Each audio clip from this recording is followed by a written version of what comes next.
Yeah. Okay. And now, to cap off the show, we're finally going to get a chance to talk about Last Night in Soho. And for those of you that don't know, it's the newest film from Edgar Wright, who also directed films like Baby Driver, Scott Pilgrim vs. the World, Shaun of the Dead, just to name a few. And it follows a shy and nervous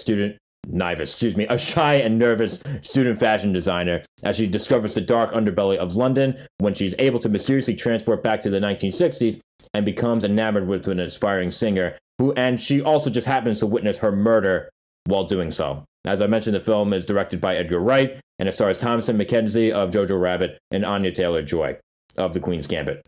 And now, again, this is a film that feels like it tries to do a lot, and it doesn't come up short with any of it, in my opinion. But maybe that's just me. What did you think of that? Do you feel like it takes on a little bit too much? No, I thought this was such an out of their idea and concept. I like horror. I love thrillers too. And I really like psychological horror. And to me,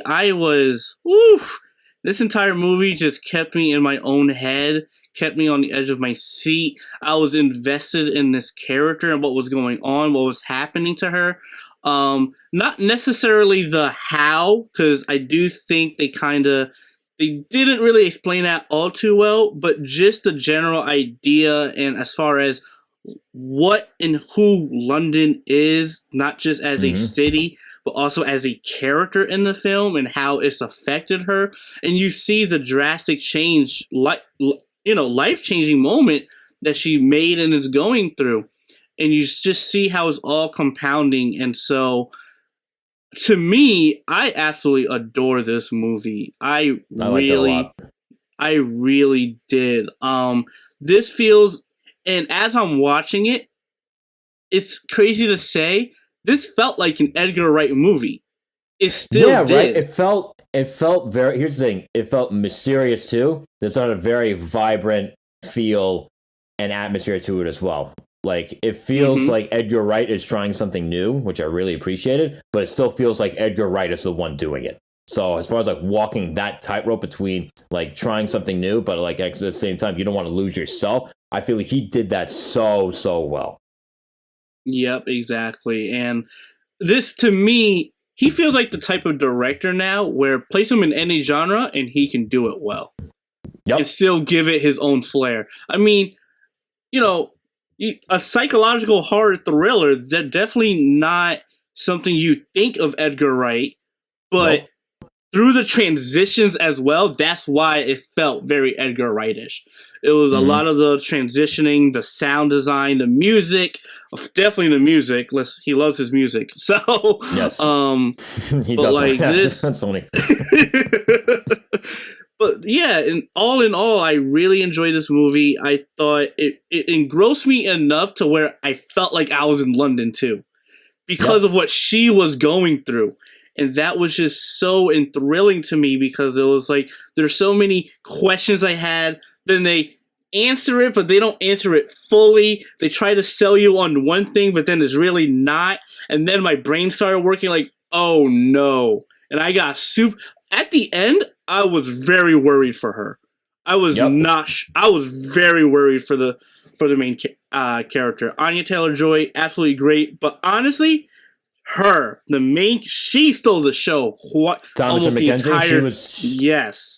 She was a great lead. The two of them, honestly, I thought they gave terrific performances. They worked very well off of each other with the characters that they were bringing to play. I liked the contrast between the two main characters. I love the internal struggles of both characters as well. And I feel like they're great foils for each other from a character perspective and from a performance perspective as well. And just to staying on like the topic of the story too, if you really think about it, like this is very much like a commentary on like the darkness, like the dark, seedy underbelly of not just urban life, but like the entertainment industry as well. Because you can draw certain connections between like what happens in this film as opposed to like, certain other stories that we hear about like, life in like, motion picture industry and stuff like that.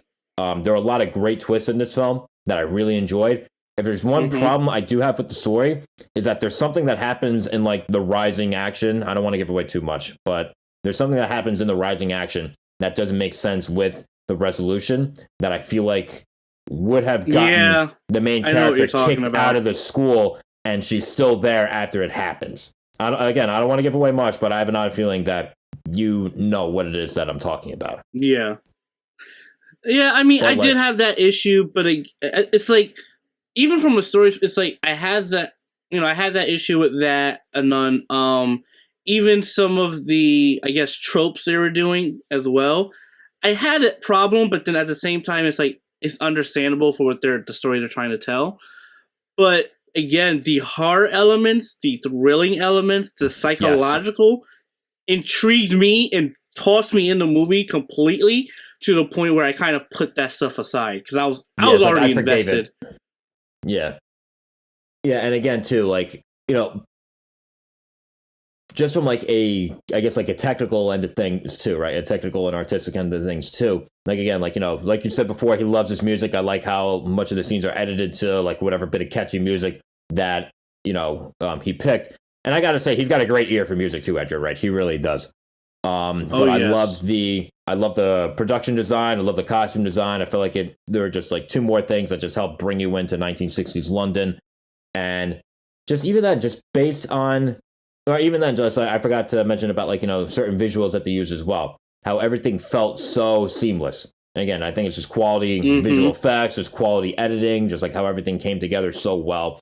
And I'm not gonna lie, based on the reviews, which are technically more positive, but they're not like as positive, I would say. I didn't expect to enjoy this movie as much as I did, but I'm really happy that I saw this in the theater. Like, I really enjoyed this, and I feel like this is going to be a great horror movie to be watched around Halloween for really some time to come. Oh yes, absolutely, and it's so, again, this movie it honestly blew my mind, because just the amount of level of detail in certain of the themes that they were going for, as well as the horror elements, made me so like, how do they do this? Like, this is one of the first horror movies in a while where I actually questioned, how do they do this shot? How do they do this? And I saw some behind the scenes, but at the same time, it was just like this meticulousness and this attention to detail, and how Edgar Wright directed and orchestrated just this, and what I see, a very masterful, pretty masterful film as far as from a technical perspective, with all the transitions and etc. Just how they do it. And again, this intrigued me to the point, had great solid mystery. It made your head keep thinking and going around and around on a consistent basis, because you don't know, it's almost like you don't know what's real and what's true. Yep. Until the end. And even in the end, it's like you still feel happy, but then you also feel a bit of sadness because of certain revelations and empathy. And I didn't expect to feel that as well. Yeah. So, like, honestly, I thought this film was terrific. Again, for all you that are with us, what did you think of Last Night in Soho? Again, does it live up to or frail in comparison to Edgar Wright's other work? Comment wherever it is that you can. And just like that, that's it for today. We're not going to be on next week, but we will return with a new episode on Monday, November 15th at our now usual time of 3 p.m., which will feature our reviews of Lin-Manuel Miranda's Tick, Tick, Boom and Kenneth Branagh's Belfast. And, just one more time before we go off the air, don't forget to like, follow, share, subscribe, and hit the bell to get all notifications, whether you're on Spotify, Pandora, iHeartRadio, Listen Notes, the Podcast Index, Stitcher, and so much more. And follow our social media pages that are listed in the description, and we'll see you on the 15th.